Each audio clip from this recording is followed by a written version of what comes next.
From the Sounds and Haptics section of the Settings app, we can adjust and customize what sounds will occur, if any, for certain alerts. We can do the same with haptics or vibrations. At the top here, we can set when the phone will vibrate, either any time there is a ring or only when the phone is silenced. We can silence the iPhone with the switch on the top left side. Let's focus on sounds first. The iPhone is able to limit loud sounds when we're wearing headphones in order to protect our ears. This can be set between 75 and 100 decibels, and examples are listed for each option.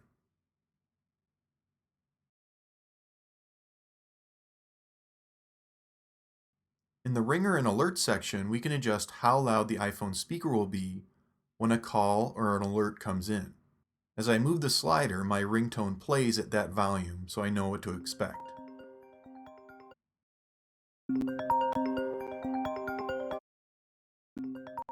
Turn on Change with Buttons, and now the side volume buttons will adjust the ringtone volume as well.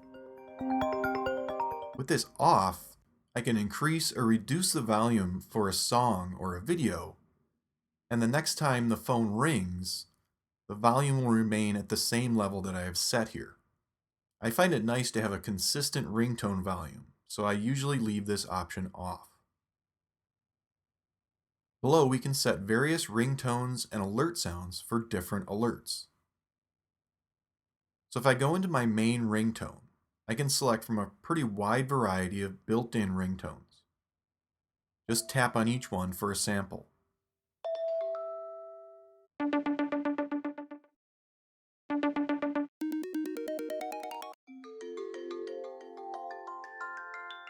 I really like ripples, so I'm going to stick with this one.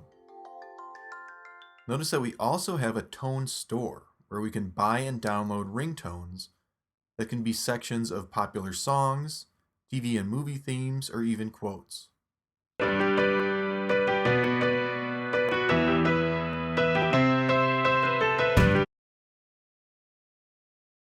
Now let's set some alert sounds. For an incoming text or iMessage, Note is the default sound. I can choose any of the other tones available here, or from inside this Classic Tones folder. We can even add full ringtones here.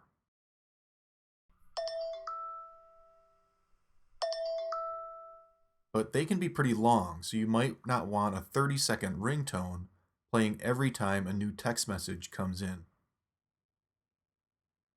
Of course, we can also change any of these to none, which is the default setting for a new email. When I get a new email, there'll be no alert sound, but I can still get all notifications for it. Now let's go back into the ringtone settings and notice that we have a vibration section here at the top. As with ringtones and alert sounds, we have several options.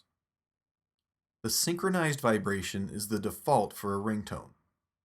Here's how it sounds with the iPhone on a table.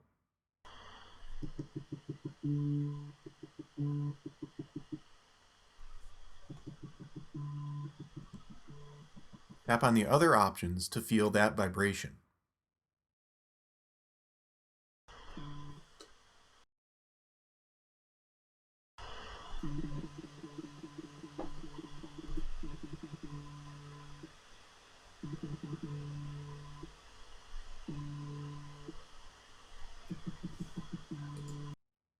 We can do this with other alert sounds as well. For an incoming text, I have the accent vibration selected, which is sort of a quick shake, then a long vibration.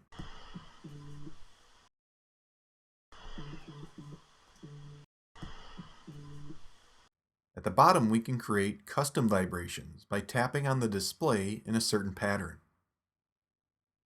I'll create one with 2 quick taps and then a longer tap and hold. Make sure to tap the stop button as soon as possible when you're done tapping.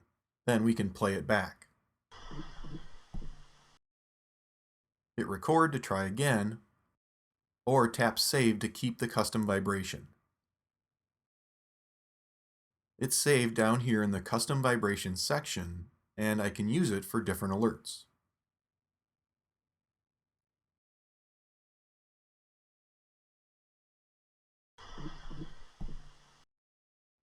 Lastly, we can completely turn off keyboard click sounds, which will occur as we type when the phone is not silenced.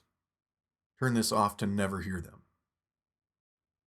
We can also deactivate the lock sound that we hear when pressing the side button to lock the iPhone. With this last option, we can turn off the haptics or vibrations felt when you do things like tap and hold on an app, move an item in files, or switch your iPhone to silent mode. So the sounds and haptics settings allow for a lot of customizations as far as how you experience incoming calls and alerts on your iPhone.